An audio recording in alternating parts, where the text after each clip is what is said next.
we lost those clients. Then we had to go for the smaller businesses. Yeah, And yeah. then when ChatGPT came along, then the Mm. smaller businesses like Could were just get like, it. yeah, we just you will just use ChatGPT. We don't need a human kind of thing. Yeah. So Uh, overnight, that changed everything. Hey guys, Jeremy here, the online ads guy, founder of Digital Growth Marketing. Thanks for coming back to another episode of Marketing AI for SMEs, where we talk to business owners who are doing 300,000, business owners or marketing managers doing 300,000 to 2 mil a year. These episodes are created for you. Today, I got to speak to Ange Dove. Ange Dove is a veteran in copywriting. She's been in the game for 20 years, runs the first and the longest copywriting agency out of Singapore. She just have so much wisdom to share, especially coming to the area of we're talking about career change, we're talking about approaching your 40s and 50s and kind of not happy with where you are and getting out of what you're doing, starting a business or just doing moving from if they've written you off and you go, oh, well, there's more to the story than that. She's one of those coaches that can help you transition and hold your hand through it. Very practical. Everything's very practical with her. So I hope you enjoyed the episode. And she has several different offers tailored to each type of situation. This is very unique, right? Because usually people have one or two main offers and that's it. She has a lot of offers that tailored uniquely to each person's situation. So yeah, give it a listen. All right, thanks. Bye.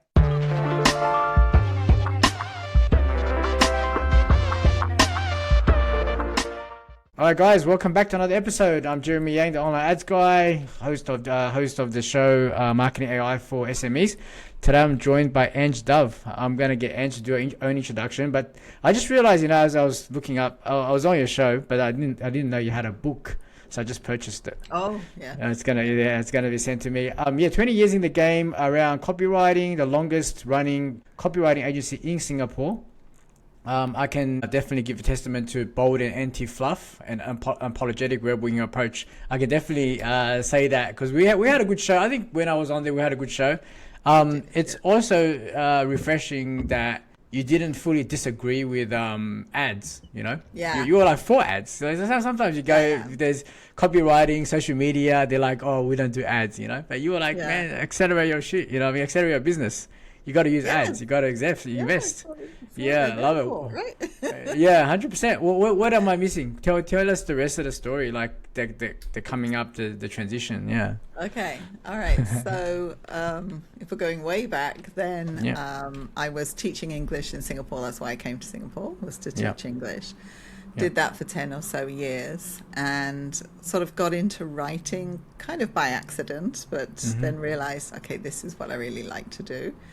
So realized in Singapore there was definitely a need for it. There weren't many copywriters around in Singapore at the Yeah. time. Yeah. So I decided when my kids were very young, they were just born, and I was missing out on them growing up. And kids, they change so fast as you're growing up, right? Yeah. So I was missing out on that, and it was just at the dawn of the internet. We got our first computer, home Yeah. computer. Yeah. And then I figured, okay, well, I can actually start a business offering writing services, and I can work from home, and I can just send things by email. But at the time, I didn't even know how to send an email attachment. So Yeah. Yeah. that was really, oh my God, that's how green I was. Yeah. And then, but anyway, I thought, okay, that's what I could do, and I could work from home. So that was the plan. And that was kind of the beginning of the business from anywhere Oh, wow. idea, right? Business from Yeah. anywhere idea. But there was a long way off. That was like over 20 years ago. So in those days, it wasn't really possible to work remotely. We didn't have the technology we have today. Yep. So I just thought I was just going to be a solopreneur, right? I didn't even really plan to have a business. The only reason I set up a business was because I'd read, okay, and the only way I can get paid is to actually have a business, right? Yeah. So I went and registered a business, but I wasn't planning to be a business person. Yeah. All I wanted was just to get my own income, right? Yeah. Replace my income from the job. And in a very short space of time, within about 3 months, I was able to do that. So the business really took off Yeah. really quickly. Because there was a need for it. There was a need for it. There was a demand, and there wasn't really any supply. Yeah. So it was really easy to get business in that way. Yeah. So then I ended up having to get an office and hire staff. So I Yeah. couldn't work from home. So I Yeah. actually Yeah. created myself a job. Yeah. And it took me a long time to realize that's what I'd done. Yeah. And then, fast forward 15 years, and the business was, we were in a shop house. I had 10 full-time staff in-house, so in Singapore, which is Yeah. really expensive to, Yeah. like labor is really expensive, right? Yeah. To staff. What's So- it like? What's it like? So I've got a question. So when you said, the first thing I wrote down was when you said, well, it really needed it was missing copywriters at the time, Yeah. and there was like a market gap. I mean, I wasn't, you know me, I was an antenna installer. Like I didn't know anything about copywriting. And the time when I came in copywriting was probably like the wild west of digital marketing. Yeah. When people were charging, could be charging 10,000 for a page, 100,000 for a page, like they could charge anything. Or they could charge like a percentage of the take or whatever. Like the ballsy people had a lot of things going on in Australia and America. So when I think about Singapore, so basically they speak English, right? And copywriting was for what? For businesses to stand out. Still to stand out. So it was mostly my clients in the early days were mostly multinational companies that were based in Singapore. Yeah. That had a Singapore headquarters. And I was at the very beginning, like before really digital marketing took off. My main jobs were newsletter writing for print. It was all Newsletter print writing. Yeah, that was the biggest jobs I had. It was the most common jobs I had was newsletter. What was the gap that people can speak? It's an English speaking country? Yeah. Yes, English is the business language. Yeah. The business language, but like they weren't nuanced or they weren't good enough or in depth enough to write stuff that's catchy English. That kind of and pulled also out the brand personality. The standard of grammar wasn't brilliant either. Oh, okay. So that was the gap. So many grammar mistakes as well. Oh, and I so love when it. I would contact a multinational company, for example, and say I'm a copywriter, and then they realized that I was like native speaking English, and they were, oh my God, we need you because we've been looking for a copywriter everywhere and we can't find them. I love it. Massive gap. Changed when Google came about. Right. So Google changed everything, because then Google demanded content, right, and fresh content. So that was good again. The need, like before Google, I would go into design agencies, for example, and they would get a brief from the design agencies, and they would brief me on, say, a brochure, right, a print brochure. They will have designed the brochure. They'll have all the nice design, and then they just put the dummy text in where they wanted the text to be. And then my brief was just write some shit here, write some shit here, write some shit here. That was how respected it was. Ah, there you go. I didn't think about that. Anything at that time, right? Yeah, it was good. Cool. So at that stage, when Google came about, then everything just exploded. Right. Even bigger. Need for writing, and people then realized writing's important to get found, right, online. Yeah. And then a lot of people started coming out of the woodwork and becoming writers. So over time, it happened slowly over time. Copywriting then became a corporate job. Became a thing in-house. Yeah, in-house so became a thing. We lost those clients. Then we had to go for the smaller businesses. And then when ChatGPT came along, then the smaller businesses could just get it. Yeah, you will just use ChatGPT. We don't need a human, kind of thing. Yeah. So overnight, that changed everything.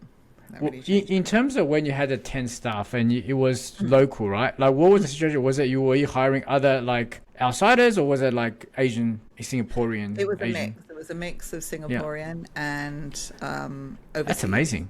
That's amazing. That were here in Singapore, working, and so I would apply for foreign work passes for them. Oh, wow. That was hard as well. So what I used to do was I'd hire them, apply for their work pass, knowing their work pass would be rejected, and I'd already had the argument backed up to send the appeal. And I always went on the appeal, right? Okay. So different game altogether. So like you weren't even writing anymore. Like there was other things that was involved. Okay. Cool. So it got to the point at the end where I wasn't writing. I was basically going out and just meeting clients. So the rainmaker. You were the rainmaker. Yeah. Had to be. And then I'd have the team actually writing the stuff. So that was in the glory days, I would say. Yeah. But then at some point I stopped because, like as I said, I never intended to run a business. Mm-hmm. When I Yeah. started running a business, I didn't know how to run a business. I made every mistake there is to make in terms Fair of enough. negotiating price with Yeah. clients, hiring staff. I was Yeah. hopeless at hiring staff at the beginning. I didn't have systems in the business, things like that. Yeah. So I hired Yeah. a coach, and the coach Oh. helped me to build things up. So I've always Yeah. had coaches at different stages to help it with different things. Yeah. But I still wanted that freedom to work from anywhere. Right? Yeah. So when Yeah. technology then allowed, like in 2016, I started making the move back home. Ah. Right? Where Yeah. when somebody left the company, I didn't replace them physically. Yeah. I Yeah. replaced them with remote, Mm-hmm. because then you had the remote workers that came up, right? Yeah. So then I started to employ remotely. That was still pretty early, 2016. Yeah, 2016. Yeah. But by Still cheap. 2017, I'd moved back home. I was Mm-hmm. still serving the same customers Mm-hmm. with the same services. Mm-hmm. I had just slashed my overheads from Yeah. like 80,000 a month to I was reading $200 that. on the software. I was reading that. That's a lot of money. That's huge, massive. Yeah. Yeah. And that was stressful. It's like finding that money every month, right? Yeah. Making sure that money came in every month. So, Yeah. and I was like, what am I doing? I didn't. And this is what I tell my clients as well is, you don't have to grow for the sake of growing, right? Just know Yeah. where you want to go and get there, right? Yeah. And what I was doing with my business in the mid noughties or whatever, 2010s onwards, Yeah. right, was I was growing for growth's sake because people said you have to grow, you have to grow, you have to grow, and I'm Yeah. like trying to build this like little mini empire kind of thing, Yeah. which is ridiculous. Yeah. And it's Yeah. like, I don't need this. And I don't need this money. I don't Yeah. need this much stress. Yeah, yeah. The people, it stresses you out after a while. Like there's a lot of people. So you Yeah. talk a lot about, and then we'll talk about your then the eventual journey to you being a coach, then chain coach, and you talk a lot about the Gen X, right? So I always have to keep looking that Yeah. up because I'm 82. So I'm like caught in between. Like, I just missed out. And then when I talk to people like just in the 70s, 80s, they'd be like, oh, the Mac, and I was coding. Like I wasn't old enough to code. Do you know what I mean? Like I wasn't there. So I missed out the coding bit and, you know, them opening up there's Macs or whatever. Yeah, I missed it. And then, so I wanted to know what is a common characteristic of the people you coach during that period of time when they come to you, because they're about 40, 50s now, 50s. They're in their 40s to 50s to like coming up to 60s as well. Yeah, yeah, So I would define Gen X is you look at online and it's really, really accurate. It's the generation that was called the latchkey generation. Yeah, right? yeah, correct. Because when we go home from school and your parents wouldn't be there because they're still working, so you'd have to let yourself in, do your own dinner, do your own homework. There was no help with all of that, and it was the kind of thing where we literally we could go out like in the beginning of the morning and not come home until tea time, like dinner time in the evening, not be seen, and our parents wouldn't see us all day, and they wouldn't worry about us all day, right? But there was no pages, there was no phones, there's no way your parents could get hold of you or know where you were, right, at all. So and then that used to just be normal. But you think today, if you don't know where your kids are today, you would be freaking out, right? 100%, yeah. So it was a completely different time. But so that sort of taught people, I think in that era, that generation was just do the hard work. Yeah, hard enough. And just get on with it, right? So they would tend to just do it, get on with it, no fanfare, no need for recognition, just get head down and just do it. And then wonder why everyone's making such a fuss, right? Yeah, exactly right. Right? So they had a lot of resilience, all the skills that you basically need, I think, to run a business. We naturally had growing up. We had no choice but to take on those things. So that, I think, makes Gen X a natural business owner. So now they've come to this stage of their life where they're older. They have natural wisdom in their years, right? They know so much that like a 25-year-old might be really good at what they do, but a 25-year-old is going to take another 25 years to amass that wisdom, right? Yeah. So, and then you have like the ageism, I think, is a real thing as well. People, when they get to their 50s, they kind of get discounted, right, in the workforce. It's like now, if you're swapping job, you're moving jobs, you may be considered a bit of a risk to take on because you're close enough to retirement, but not that close, right? So it's a bit of a risk to take them on. And as I said, people kind of discount the old as old and not worth. And then they come with the knowledge, and they come with certain like knowledge that they have. Still have the willingness to work as well. I think that work ethic is really there as well. So they are now, I would say, in the workforce, the most valuable people, but they're not really being taken advantage of.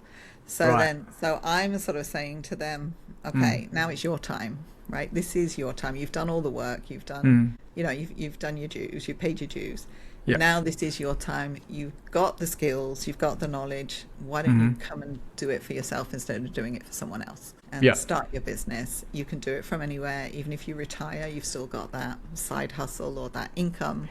And you talk about that. It really is a process, right? It's a process. There's nothing mysterious about running a business. No. And yes, it's not for everyone. And I think the mindset thing is the hardest part. I think that's the uncertainty and the ups and downs. But I think once you have a system going, you know what you want to do, and you're clear on who it is you want to serve, then you're naturally going to get business coming in. So. I was talking to another coach just not long ago, and she reminds me. I don't know if you've spoken to her. I can't. Tonya Lawson. Anyway, she reminds me of you, right? Okay. Because she's also about, I think maybe around the same age or younger, and then so she's also has a very serene, like good energy mood, right? And she's not about the mindset stuff. She's like, nah, I'm practical. Because I look at you, I say, you're like both. You can do both. You got the mindset, because mindset's important. I have a coach, and mindset's important. But I would never go and be like, oh, I need a mindset coach. Like she had to sell me another, you know what I mean? Like there's another way to come in, and then I realized, oh, the stuff. Are you changing what I'm thinking, my assumptions, etc. Yes. Do you know what I mean? Yeah. Like because when you're a business owner, it's quite lonely, right? There's no one to really talk to unless you go networking with other business networks. But it's a lonely position to be in, and then it's hard to motivate yourself sometimes. Yeah. Right? And then you have like the inner voices that come in. Can I do this? And you kind of stuck in a loop. Yeah, and if you don't have it, to the wrong person. Like the other day, I had a meeting with a girl last week, and by the end of that meeting, I was like, oh my god, am I doing the right thing? Everything she was telling me was just no, do this, opposite. And I'm like everything in my body was screaming no. I get stuff like that as well. You've got to be careful who you talk to. You've got to be careful where that energy is. If they're sucking energy from you as well, that's energy is a huge thing now. I read some of your past, like the history of you coming up, and you were saying how you weren't like very visible and all that either, right? So I didn't know, like, because anyone who's visited Ange Dove anywhere on Google, any website, any coaching, any landing page, there's like really good photos of you. Yeah. Right, so it's like the pendulum swung or something. Something happened. There's a period in my life where there were no pictures of me. You wouldn't get me on video at all because I just couldn't get on video. Right, and I knew this was a major stumbling block for what I wanted. I knew I wanted to go into coaching. I knew I needed to be in public. And I could not get on video. Literally, if someone switched a video, and I tried a few times. I can remember in the office. When I had staff and they would get the video camera, get on a tripod, and then they get behind it and then turn it on. Okay. And then I'd rehearsed everything I wanted to say. And then as soon as the camera went on, my brain just emptied. And I just couldn't remember. I stumbled over every word, and I was such a perfectionist. Right. Okay. As well. So everything had to be perfect. And if I stumbled on a word, we had to stop and start again. Yeah, right. And it took ages, and it was really uncomfortable. I hated every minute of it, and I just thought, I can't do this. But then during COVID, I just started. I read somewhere that it takes 21 days to break a habit.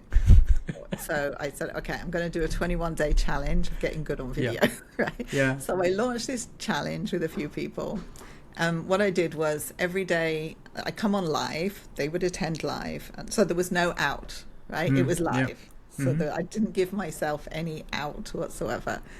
Get on it live, and then I would teach them something about doing things on video, whether it was the technical aspect like lighting, positioning, sound, whatever, how to, like, moving your hands, all that kind of stuff, right? And then so I would teach them that. I would teach them one aspect and then get them to do, then I would demonstrate homework of how they would do the homework to do that. Then they would go and do that for homework, and they would put it into our private Facebook group. So it didn't go anywhere. It didn't go public. It was just me saying, this is a safe space for all of us. And I just said, look, I'm here to do this because this is my fear.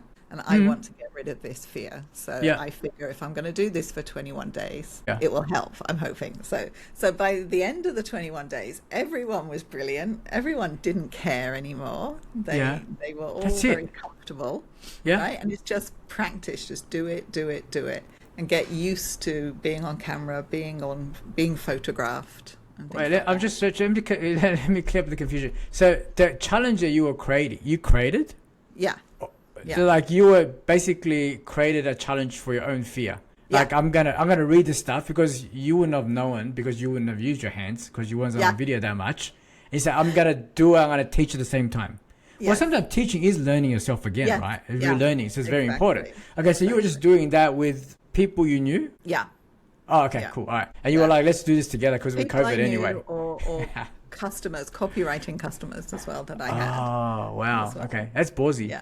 Right. That's like initiative. That's like proactiveness, initiative, that's all that stuff. Right. But it worked. It worked because then I was a lot more comfortable. So now I have a YouTube channel. I know. It's like 300 something videos. Ever thought I'd have a YouTube channel, right? Yeah. But it's just I had a coach that said to me one day, Angela, it's not about you. It's about the people you serve. And if you don't get out of your own way, then you can't serve those people, and they're waiting for you. So this idea that we all attract our own audience, right? We don't have to attract the whole world. And if we did attract the whole world, we'd be in trouble because we couldn't deliver, right? So you just need your own little niche, right? So you don't have to be greedy. So that's the way I looked at it was, and I thought, he's right. I was so caught up in, okay, I've got to put my makeup on, I've got to do my hair, or whatever, right? But really, people don't care. They just need the knowledge, or they want the transformation. I think you're very natural. Yeah. I think you're very natural with it. I've always been that kind of way where it's no airs and graces. There's no pretense. I just don't. I don't like to pretend. Amazing. So and I've had people say to me, "Oh, we've come quite a few times actually, where they've said, we were considering different vendors." And we went with you just because we just feel comfortable with you. For sure. I think you have that talent. Is that what you incorporate then into your coaching and everything else? Because I do want to talk about your offer, and you're so nice to come on the show. I do want to talk about your business and your offer and how you have the type of people that you help as well. Yeah, it's good to talk about that. Yeah. Do you incorporate that into your coaching? Like getting other people on video, etc. So getting them to practice what they need to do as well. Visibility wise. Visibility. So it's kind of it starts off with what is it you want to do and who is it you want to serve.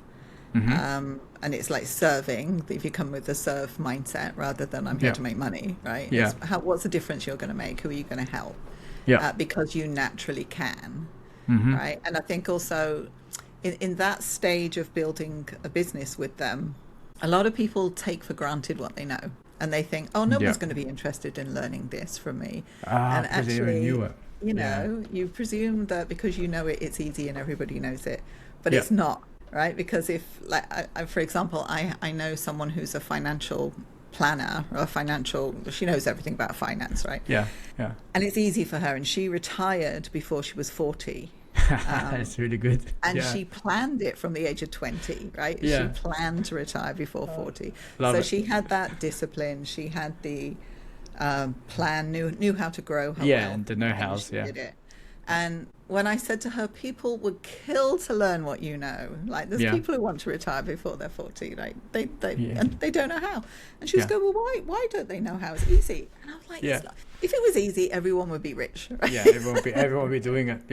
I got you. So that's the first stage, is what is it that you're naturally good at that somebody will pay for? right? That you can build a business on. So that's the first thing. And then we look at, all right, how are you going to explain that to people in a way that's easy for them to understand and they see the value, so that the first time they see you, they get it. They understand exactly what it is that you do and why, and that you're for them, right? Then we look at the content. How are you going to get yourself out there without killing yourself? With time, taking up all the time, because it could be a full-time job just to get the content out, right? We spoke a lot about the first two, the second point as well, about how when I looked at your website, I got the copy is really good. And because I'm in advertising, I was like, should be really good at just like talking to people and putting out the hooks. Like the points, right? So sorry to interrupt. Then you said the third one was just creating content the fastest way possible, without killing yourself trying to do it, right? From there, I talk to people about building a team, because you can't do it all yourself. Right? And you know a lot about that too. Yes.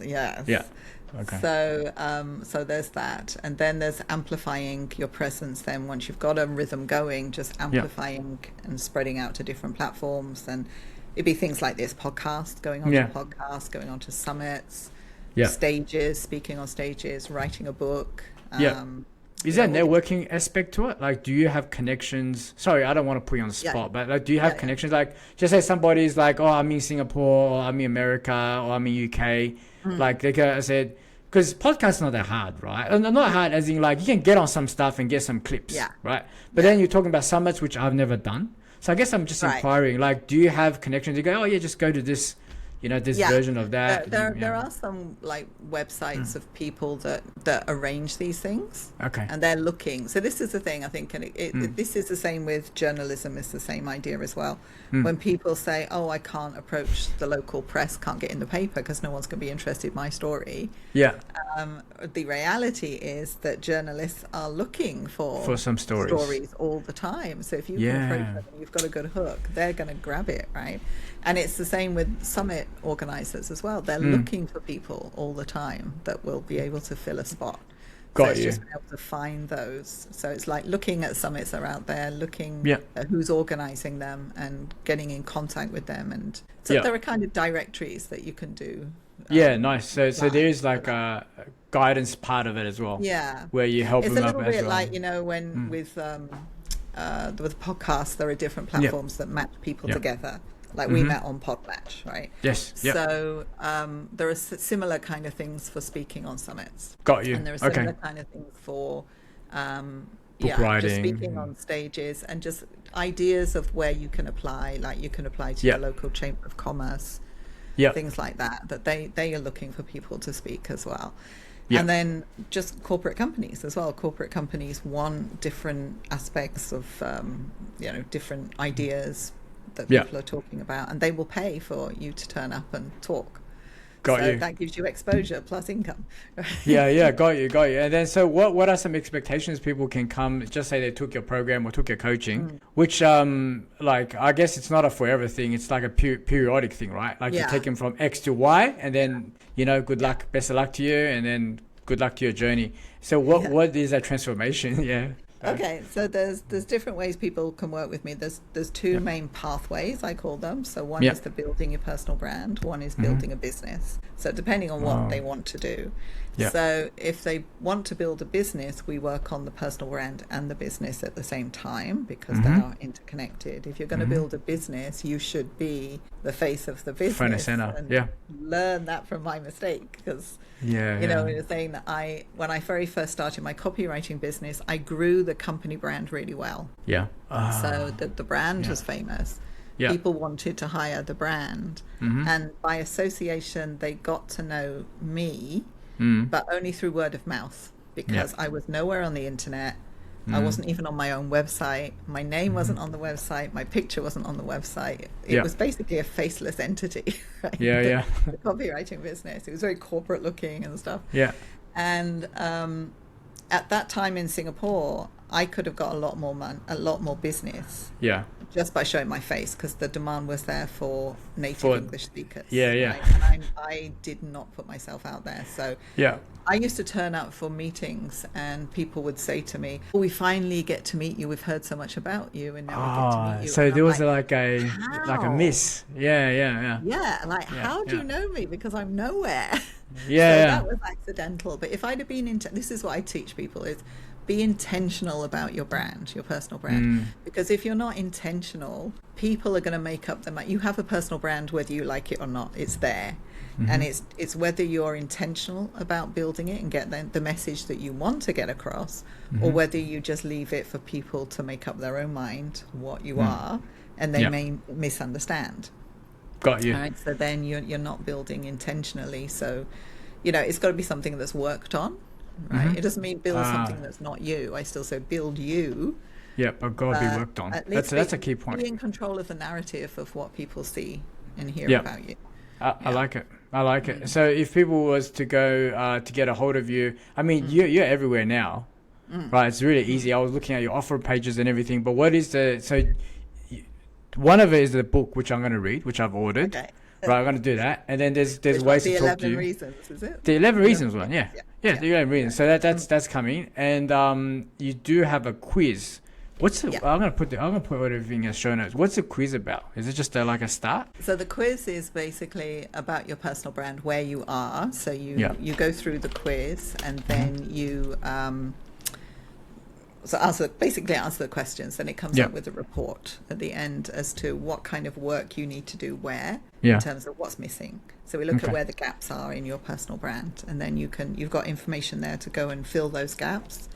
Or you can come to me and I'll help you through my program, which is the Authority Amplifier. And so the Authority Amplifier is a 6-month program. We go through the stages that I talked about earlier.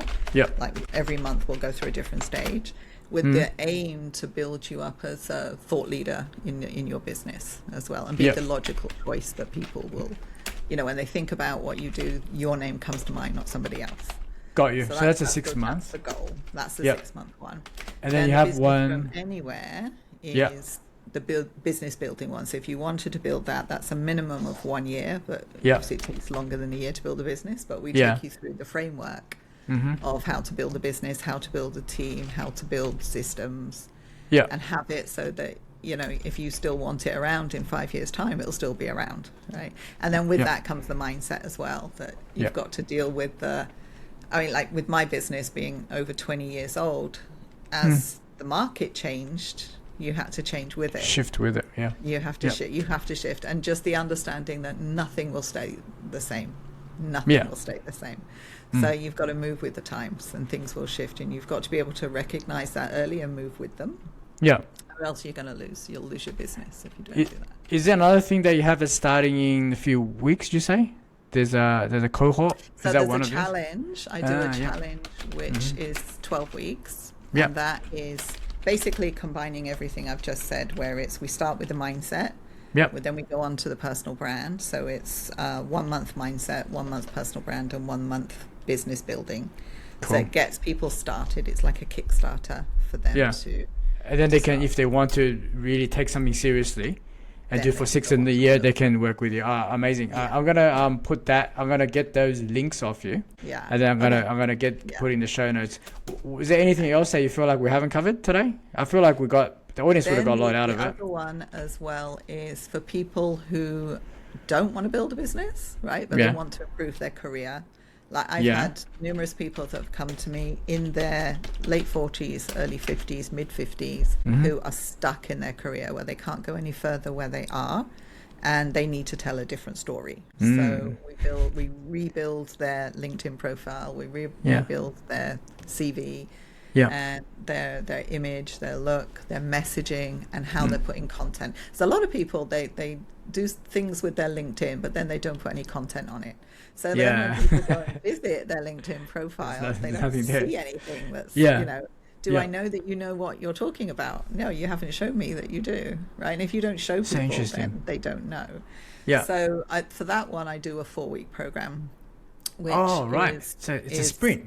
Yeah, it's a It's a sprint sprint. It's a where quick one. Yeah, yeah, it yeah. basically Nice. takes them to say, okay, let's look at your LinkedIn profile, your CV, and your Yeah. content mainly, and let's get that so that people can look at you and understand where you're coming from.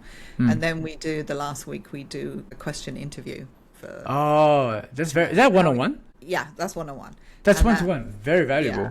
Yeah. yeah, and then that's with the interviews, Yeah. how do you answer questions that will come up that are going to be hard for you to address, and how do Yeah. you do that honestly with authenticity and convince people you're still the right person. We definitely So, should so, I, be so I talking more had about I that had one. someone Yeah. recently who had plateaued in his career, Yep. and he couldn't go any further with the employer Yeah. he was with. Employer. They Mm. just didn't offer any other, Hmm. he just couldn't go any further.